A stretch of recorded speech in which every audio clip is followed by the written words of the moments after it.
Intelligence report हमारे इस खास सेगमेंट में एक पर्टिकुलर स्टॉक पर डिटेल रिसर्च और रिपोर्ट बताते हैं। आइए, इंटेलिजेंस रिपोर्ट का वक्त हो चुका है।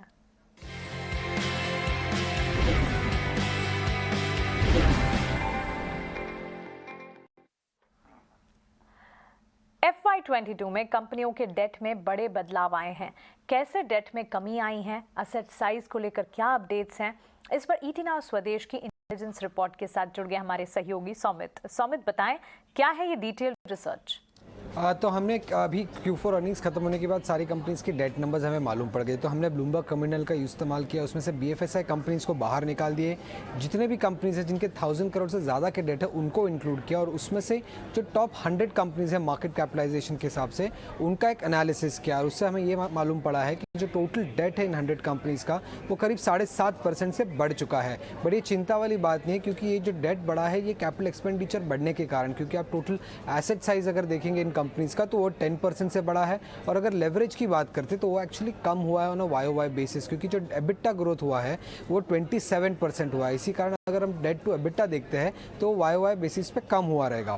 बट अब कौन सी टॉप 5 कंपनी है जिनका सबसे ज़्यादा डेट इंक्रीज़ हुआ है? पहले तो CG कंज्यूमर का नाम आता है, जिसका डेट करीब 3.5 टाइम्स इंक्रीज़ हुआ है, और ये इसलिए हुआ है क्योंकि कंपनी ने बटरफ्लाई गांधीमती का एक्विजिशन किया था।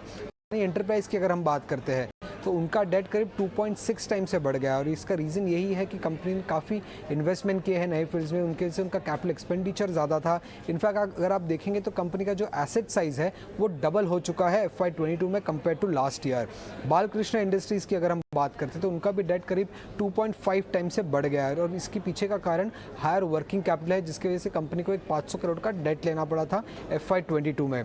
KPR मिल्स की अगर हम बात करते हैं तो उनके लिए भी जो डेट बढ़ा है उसके पीछे हायर वर्किंग कैपिटल रीज़न है, क्योंकि कॉटन प्राइसेस काफ़ी बढ़ चुके थे और कंपनी ने जो कैपिटल एक्सपेंडिचर किया था, ये दो कारण है जिनके वजह से उनका डेट बढ़ गया है।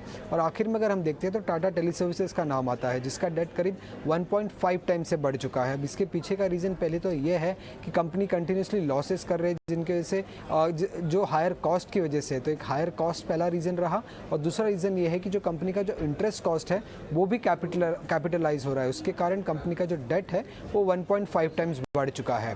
अब फ्लिप साइड पे अगर हम देखते हैं जो टॉप 5 कंपनीज जिनका सबसे ज़्यादा डेट कम हुआ है, तो पहले नाम आता है सेल का, जिसका 52% से डेट कम हुआ है। अल्ट्राटेक का डेट करीब 48% से कम हुआ है। उसके अलावा JSPL, मैक्रोटेक डेवलपर्स और आरती इंडस्ट्रीज़, ये तीनों ही कंपनीज का डेट करीब 27 to 39% से कम हुआ है ऑन अ YOY बेसिस।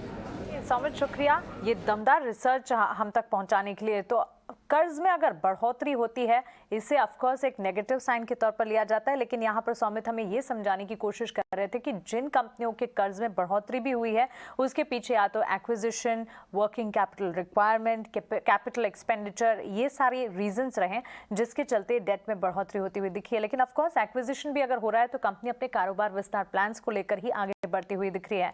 बहरहाल, डेट में जहां बढ़ोतरी हुई है और डेट में जहां कमी आई है वो आपको हमने डिटेल रिसर्च कर बताया कौन सी ऐसी कंपनियां हैं, और ऑफ कोर्स डेट अगर कम किया है कंपनी ने, उनमें से वन सच मैक्रोटेक डेवलपर्स, जिसमें हम देख भी रहे हैं ट्रैक्शन काफी हद तक नजर आ रहा है। डेट घटाए हैं सेल, अल्ट्राटेक, JSPL जैसी कंपनियों ने भी, जहां पर हमने देखा काफी हद तक कर्ज में कटौती होती हुई दिखी है। इन तमाम स्टॉक्स की अगर बात करें, सेल भी आज आपने देखा होगा सुबह हमारे एक्सपर्ट्स रेकमेंड भी लगातार कर रहे थे। स्वाति, सेल, मैक्रोटेक डेवलपर्स जैसी कंपनियां हैं, दोनों कंपनियों ने डेट यानी कि कर्ज में कटौती की है। टेक्निकली इनके चार्ट चेक कर बताएं, क्योंकि डेट यहाँ पर रिडक्शन की खबर तो जरूर है, लेकिन क्या इससे टेक्निकली भी चार्ट मजबूत होते हुए दिखे? आगे लेवल्स आपको क्या नजर आ रहे हैं?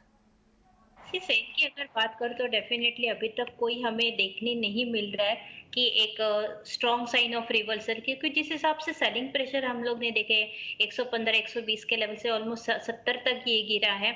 अभी भी ये काउंटर ओवरसोल्ड के जोन के आसपास ट्रेड कर रहे हैं, मुझे लगता है, और हमें डाउनफॉल देखने मिल सकता है, क्योंकि 20 डेज मूविंग एवरेज ये ब्रेकआउट नहीं दे पा रहा है। इवन दो इसमें न्यूज है तो भी टेक्निकल सेटअप्स को अभी तक कोई भी रिवर्सल साइन नहीं दे, तो आई डोंट बिलीव कि इसमें कोई लॉन्ग पोजीशन इनिशिएट करने चाहिए, या अभी टेक्निकली कोई स्ट्रॉन्ग फॉर्मेशन बन रहा है कि जिसपे हम बाय कॉल ले सकते हैं।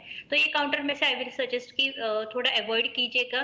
But apart from this particular counter, दूसरे स्टॉक्स के बारे में भी उन्होंने कहा है, जैसे कि डेट में बढ़ोतरी है, जिस हिसाब से उन्होंने अडानी एंटरप्राइज का भी नाम लिया है, भले न्यूज़ उसमें तो लिटिल बिट नेगेटिव हो, बट डेफिनेटली चार्ट पैटर्न काफ़ी स्ट्रॉन्ग है, तो it will be a Contra call on this particular news, but technical setup काफ़ी स्ट्रॉन्ग है अडानी एंटरप्राइजेस पे, तो ये स्टॉक में मुझे लगता है कि इन्वेस्टमेंट करने के लिए काफ़ी अच्छा मौका रहेगा, क्योंकि inverse head and shoulder formations है डेली चार्ट पे, एंड आई बिलीव इसमें शॉर्ट टर्म के लिए हाई टॉप्स हाई बॉटम के फॉर्मेशन बन रहा है, जो कि दिखाई दे रहा है कि इसमें हमें एक अच्छा खासा ब्रेकआउट देखने मिल सकता है, जो कि काउंटर को लेके जा सकता है 2280 2350 के लेवल्स तक। तो Adani enterprise it will be a good bet among those particular counters, तो ये पर्टिकुलर स्टॉक में बाय कॉल ले सकता है एट द CMP ऑल्सो।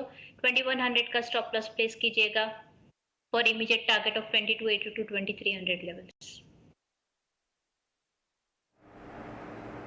तो 2300 के लेवल्स यहाँ पर देखने को मिल सकते हैं, लेकिन स्टॉप लॉस ज़रूर लगाइए। अदानी एंटरप्राइजेज में इन स्तरों पर खरीदारी करने की राय।